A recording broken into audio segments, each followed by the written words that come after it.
जिन जिन स्कूलों को अस्पताल बनाया गया है वहां हमारे भाई बहन ड्यूटी कर रहे हैं, वह हमारे संघ से जुड़े। हम चाहेंगे तो वह नहीं करेंगे, लेकिन नहीं, शिक्षक साथ देगा सरकार का इस संकट में तो दे रहा है। अब सरकार कितना मानवता का परिचय दे रही है, यह सरकार के मुख्यमंत्री नीतीश जी को सोचना है। उनको सोचना है कि जो शिक्षक आपकी इस लड़ाई में इतना साथ दे रहे हैं उसको आप किस तरह से देख रहे हैं, उनकी मौत पर आप क्या कर रहे हैं, या आप सोचिए। आप मुख्यमंत्री जी, आपके वार्ता नहीं करने के कारण डेली हमारे शिक्षक आर्थिक संकट से इलाज नहीं करा पाने के चलते मौत के मुंह में जा रहे हैं। अब आपको माननीय मुख्यमंत्री जी संज्ञान लेकर के शीघ्र वार्ता लिखित रूप से करके आपको आगे आना चाहिए। मुख्यमंत्री जी, अब आपको अपना अहंकार त्यागना चाहिए। इतनी मौतें हो गई हमारी, इतने हमारे भाई बहन काल के गाल में समा गए। आपको सर आगे आना चाहिए और हमको लिखित रूप से यह आपको देना चाहिए आश्वासन कि आपका 7 सूत्री मांग पूरा किया जाएगा, दमनात्मक कार्रवाई वापस ली जाती है, तुरंत आपको फरवरी, मार्च, अप्रैल का वेतन दिया जाता है। इस संकट के, कोरोना नामक महामारी के अभूतपूर्व संकट के समय बिहार के शिक्षक हड़ताल समाप्त करें। हम उम्मीद करते हैं कि माननीय मुख्यमंत्री आप सामने में आइए और यह हमारा निवेदन है कि आप पहल करके हमारे हड़ताल को ऐसे आश्वासन, स्पष्ट लिखित सम्मानजनक वार्ता करके समाप्त करवाएं। हम अभी भी कोरोना की लड़ाई में आपके साथ चल रहे हैं और आगे भी चलते रहें।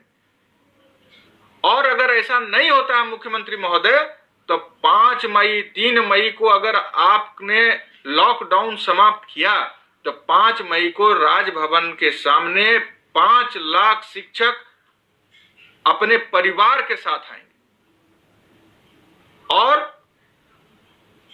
आपसे वार्ता करेंगे।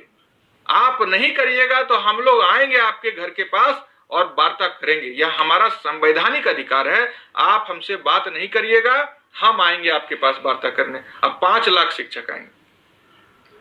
आज सोशल डिस्टेंसिंग का हम लोग पालन करेंगे अगर आप उस समय भी नियम बनाए रखिएगा तो। इसलिए माननीय मुख्यमंत्री जी, इस संकट के समय आप संज्ञान लीजिए और हमसे बात करिए। सभी भाई बहन निश्चिंत होकर रहिए, अफवाह से सावधान रहिए और जो जिस संघ से है कोई मतलब नहीं है, जो जिस संघ से है, अभी संघ संगठन का खेल तो सब लोगों ने बंद करा दिया है, तो उसको बंद रहने दीजिए। जिस संगठन से है अपने सभी लोगों, अपने, हमको कई लोग का फोन आता है, बोले भाई हाँ बताइए आप किस संगठन से, तो सर हम तो दूसरे संगठन से है। तो आप अपने अध्यक्ष जी से बात नहीं करते हैं? तो नहीं, हम तो इसमें डरने का क्या बात है? अरे आप बनाए हैं तो आनंद कौशल अध्यक्ष है, तो बात करिए जिस भी संगठन से। आप हमको कहते हैं, आपकी बात हम सुनते हैं, तो आपके अध्यक्ष जी भी सुनेंगे।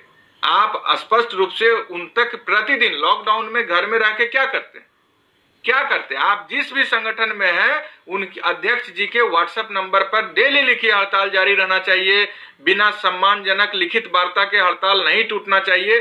फिर कोई भी अफवाह फैलाता है, आपको क्या दिक्कत है? जब तक आपके संघ के अध्यक्ष जी आपके भावना के अनुरूप हड़ताल पर डटे हैं, तब तक यह हड़ताल कोई नहीं तोड़ सकता है, कोई इस हड़ताल के साथ खिलवाड़ नहीं कर सकता है, ये आप जान लीजिए।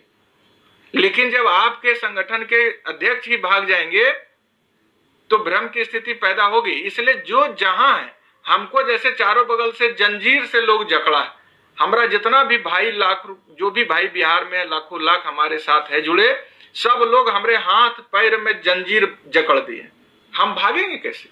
हमारा हाथ में तो शिक्षक का हथकड़ी लगा। तो सब लोग अपना अपना अध्यक्ष जी को कंट्रोल में रखिए। फेसबुक पर, व्हाट्सएप पर किसी को बिना वजह का कुछ मत बोलिए। आप जिस संगठन में हैं उस संगठन से अपने अध्यक्ष जी का साथ दीजिए और सभी लोग जब ठीक रहेंगे तो समन्वय समिति ठीक रहेगा। समन्वय समिति का निर्णय का सब लोग को पालन करना है, सब लोग कर रहे हैं। कोई लोग अगर कहीं भ्रम की स्थिति फैलाते हैं, आनंद कौशल गड़बड़ करेगा तो मेरा संगठन का लोग हमको निकाल देगा अध्यक्ष से, तो कैसे गड़बड़ करेंगे? इसी तरह से हर आदमी अगर अपने अपने संघ के अध्यक्ष पर नियंत्रण रखिएगा तो गड़बड़ कौन करेगा? कोई गड़बड़ नहीं कर पाएगा। और अगर आप खुला छोड़ते हैं तो यह आपकी भी बहुत बड़ी गलती और हड़ताल के साथ खिलवाड़ माना जाएगा। आप हमको खुला क्यों छोड़ते हैं? हम आपकी सेवा करने के लिए अध्यक्ष बने हैं, सरकार का दलाल बनने के लिए नहीं अध्यक्ष बने हैं।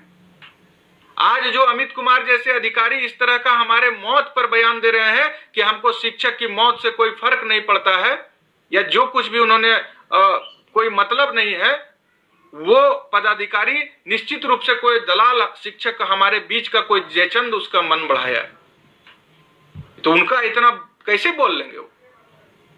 तो हम लोगों को अपने बीच के जयचंद को खोजते रहना है, उनको सोशल मीडिया पर सबक सिखाते रहना है, और जो अच्छा काम करते हैं उनका हौसला बढ़ाते रहना है। और सभी संघ के लोग को सम्मान दीजिए, तमाम लोग एक दूसरे का सम्मान कीजिए। यह निर्णायक दौर में अफवाह नहीं फैलाइए। जो जिस संगठन से जुड़े हैं वह सब समन्वय धर्म का पालन कीजिए। कोई लोग कहते हैं कि वो जो है सो मीडिया में पटना में अलग बयान दे देते हैं, तो हम जो है अलग कार्यक्रम घोषित कर देंगे, तो हम जो है सो अलग बयान दे देंगे। इस तरह से जो करते हैं हम सबसे हाथ जोड़ के विनती करते हैं कि समन्वय धर्म का पालन कीजिए। और हमारे साथ जो लोग जुड़े हैं उनसे भी मेरा करबद्ध प्रार्थना है कि हमारा जंजीर हाथ में लगाए रखिए, कि समन्वय से अलग हम कुछ ना लिखें और कुछ ना बोलें। समन्वय समिति गलत करता है तो समिति की बैठक में आइए, VC होता है उसमें आइए, उसमें एक दूसरे को जितना बात बोलना है बोलिए। अपने आपस की बातों को सोशल मीडिया पर उजागर कर देते हैं और उजागर करके सरकार को आप बल पहुंचा देते, सरकार का मदद कर देते हैं। क्या बात है भाई? आप समन्वय समिति से किससे सवाल करते हैं? जो गलती हुआ है वह किसी न किसी एक संघ के अध्यक्ष से गलती होता है, तो उससे सवाल, समन्वय समिति से आई, उसकी गलती उसको समिति से बाहर निकाल दीजिए। आपके सोशल मीडिया पर सिर्फ रायता फैलाने से क्या हो रहा है? ना वह आदमी समिति से निकल पा रहा है, ना ही उनके से आप सवाल कर रहे हैं बैठक में आकर के। तो अगर आपको सही में लगता है कि कोई गलती कर रहा है तो उनसे बैठक में आके सवाल कीजिए और उनको गलती करने से रोकना हम लोगों का काम है। मेरे संघ से जुड़े हों चाहे कोई भी हो, मेरा दो टूक कहना है, इस निर्णायक दौर में हम लोगों को बहुत सावधान रहने का जरूरत है। कहता है क्या कि जो है ये लॉकडाउन जो 15 मई तक चल जाएगा। भाई नीतीश कुमार जी आपके कान में मंत्र पढ़ दिए, देश के प्रधानमंत्री ने कहा कि लॉकडाउन 3 मई तक जाएगा, तो हम लोग तो वही मान रहे हैं। आप बहुत बड़े विद्वान हैं, तो फिर जो है फेसबुक पर अपना जो हमारे भाई गुजर रहे हैं उनका फोटो लगाकर क्या दिखाना चाहते हैं? वो मर रहे हैं तो हमारे अंदर में ज्वाला भड़कना चाहिए कि हमारा भाई का निधन हो रहा है वेतन के अभाव में, इलाज के अभाव में, तो 3 मई के बाद अगला निर्णय का इंतजार नहीं करेंगे, 5 मई को सरकार को तुरंत लिख के देंगे। अभी तो हमारे VC में कई शिक्षकों का ये संगठन का राय आया था कि भाई लॉकडाउन में जेल भरो अभियान चलाओ, तो सहमति नहीं बनी उस पर।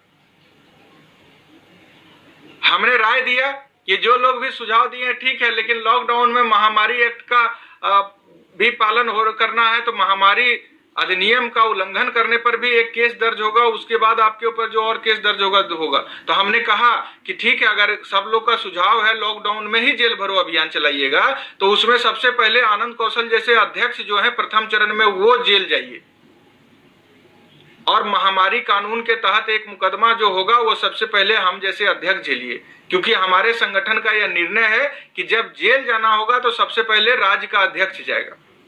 आम शिक्षक को हमारा संगठन कभी भी यह नहीं निर्णय लेता है कि उसको झोंक दीजिए आंदोलन के भट्ठी में।